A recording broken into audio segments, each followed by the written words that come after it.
Olá, Jair Bolsonaro. Venho a público agora me dirigir à família brasileira. Esta família tão desrespeitada pelo governo do PT ao longo dos últimos 13 anos. O que está acontecendo comigo, para mim, não é novidade. Afinal, no caderno de tese do PT, no item 157, está bem claro, onde está escrito: a cassação do mandato do deputado Jair Bolsonaro só terá chance de êxito se houver intensa pressão social. Neste contexto, entra aqui a OAB Seccional Rio de Janeiro com o seu pedido de cassação junto ao Conselho de Ética, bem como representando-me junto ao Ministério Público.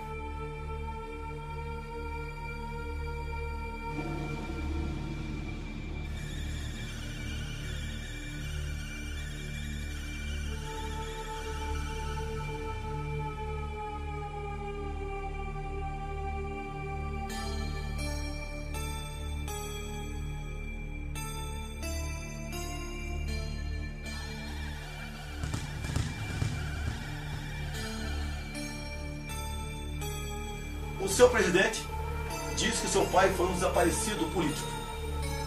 Realmente ele desapareceu em 1974. Gostaria que isso não tivesse acontecido. Mas o pai dele vem de Recife para o Rio de Janeiro. E em Recife começou efetivamente a luta armada em nosso país, com a bomba no aeroporto de Guararapes, onde morreu um jornalista, um almirante e 10 civis foram mutilados. Nome desse grupo: Ação Popular Marxista-Leninista. Eu quero repetir: o grupo do pai do Felipe Santa Cruz. Ação Popular Marxista-Leninista. Alguém acha de sã consciência que um grupo com esse nome estava preocupado com democracia em nosso país? Ou queria de fato impor aqui o marxismo através da luta armada? Eles eram violentos. Matavam, sequestravam, justiçavam aqueles próprios companheiros que porventura desconfiassem dele. Já utilizados em outros momentos da história brasileira, os chamados justiçamentos de militantes são retomados no início dos anos 70.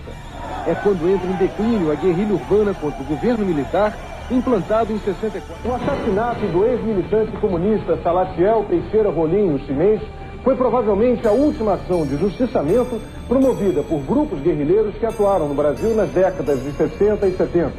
Acusado de desviar dinheiro do Partido Comunista Brasileiro Revolucionário e de delatar companheiros, Salatiel foi julgado e condenado por um tribunal revolucionário. A pessoa chegou a reconhecer que tinha sido presa e tinha feito um acordo com a repressão de voltar para entregar a organização. Então a organização justiçou ele. Os dirigentes da Ação Popular, antes de 64, todos frequentaram a Academia Militar de Pequim para se profissionalizarem na busca do teu sucesso, ou seja, o poder pelo terror.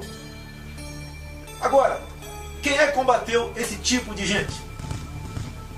Na época, em nome do Estado e de forma legal, um dos homens foi o senhor coronel da artilharia, Carlos Alberto Brilhante Ustra, que em seu livro conta em detalhes, com fatos narrativos, de tudo o que aconteceu naquela época.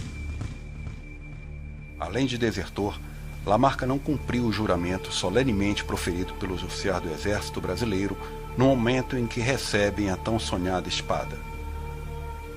E dedicar-me inteiramente ao serviço da pátria, cuja honra, integridade e instituições defenderei com o sacrifício da própria vida. Hoje, parte da mídia, engajada em um esquerdismo renitente, mitifica Lamarca, rendendo-lhe homenagens por meios de filme e de reportagens. Esse livro, A Verdade Sufocada, é aquele que o PT não quer que a população brasileira tome conhecimento. Hoje você estudar Marx nas escolas é virtuoso, é humano. Mesmo pessoas como ele têm integrado aqui o grupo de comunistas do passado que executou mais de 100 milhões de inocentes. Agora, falar da obra de Carlos Alberto Brilhante Ustra, coronel de artilharia do Exército Brasileiro, chefe do DOI de São Paulo, não pode. Acusam-me até de crime contra a humanidade. Lembro que não existe uma só sentença criminal transitada em julgado em desfavor do coronel Brilhante Ustra. Ou seja, não existe nenhuma prova que ele tenha sido torturador.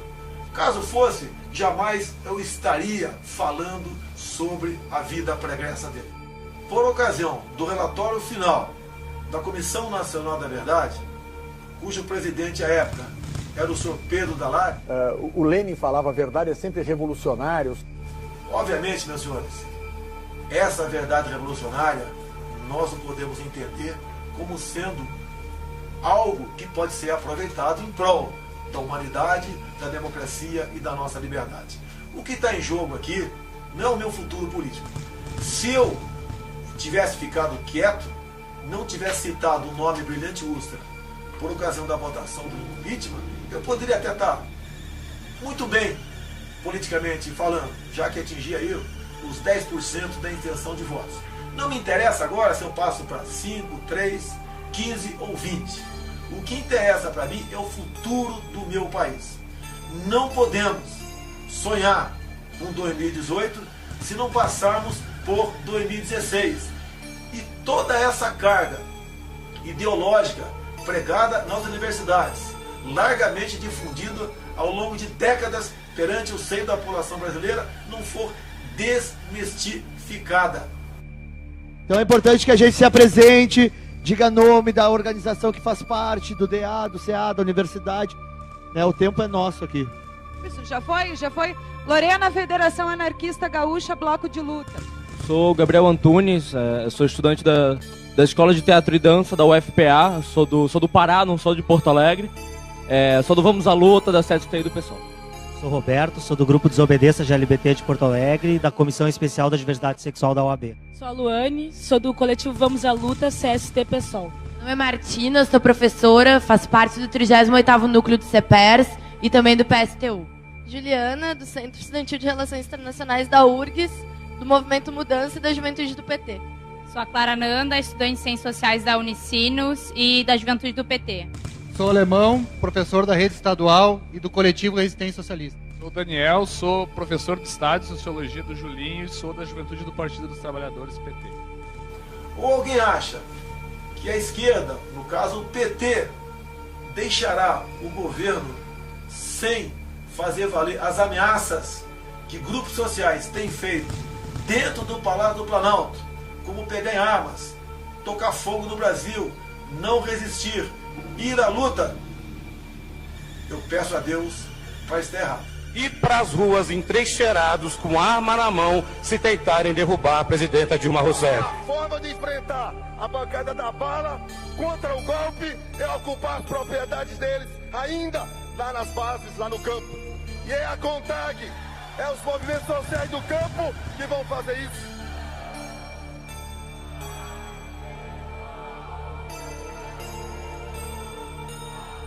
Milhares de mudas transgênicas criadas por meio de pesquisas desenvolvidas há 14 anos foram destruídas durante manifestação com mais de 1.000 mulheres ligadas ao movimento dos trabalhadores rurais sem terra, o MST. As mulheres entram na empresa e destroem as estufas onde estavam os testes. As manifestantes vieram direto para as estufas onde a empresa faz pesquisas com novas espécies de eucaliptos.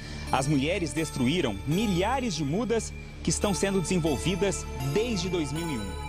Em meu voto, antes de eu citar Carlos Alberto Brilhante Ustra, outro parlamentar citou Marighella, que tem como legado para o Brasil e o mundo o seu mini manual de guerrilha, onde ensinava de forma clara e didática a execução dos crimes mais bárbaros possíveis para chocar a opinião pública e chegar ao poder, como sequestros, assassinatos, roubos e execuções de policiais militares. Marighella, ¿existen en Brasil fuerzas revolucionarias capaces de resistir a la dictadura y de ir a una lucha armada contra el régimen? Sim, existem essas forças. minha posição e a dos camaradas que estão com a mesma disposição, que têm a mesma convicção, é exatamente a da preparação da luta armada, do desencadeamento da luta de guerrilhas e da concentração de todos os esforços nessa atividade. Era isso que tinha a esclarecer. ¿Qué fuerzas revolucionarias y qué tipo de organización cree usted que lograría la Alianza Armada de Obreros y Campesinos que se señala como necesaria para llegar a crear el núcleo del Ejército de Liberación Brasileño? O que deveríamos fazer era procurar lançar a luta de guerrilhas na área rural do país, sem nos preocuparmos em que qualquer das organizações existentes tomasse a iniciativa. É ocupar as propriedades deles, ainda lá nas bases, lá no campo. E é a CONTAG, é os movimentos sociais do campo que vão fazer isso. Como disse o comandante Che Guevara, criar 1, 2, 3, muitos Vietnãs. Não podemos pensar que pessoas que pensam ainda hoje em dia dessa forma, como no passado, no caso Marighella, estiveram ou estão no momento preocupados com a nossa liberdade ou com a nossa democracia. O soldado que vai à guerra e tem medo de morrer é um covarde. Não estou afrontando quem quer que seja, mas o meu mandato estará a serviço da verdade, da democracia e da nossa liberdade. Muito obrigado a todos e fique com Deus.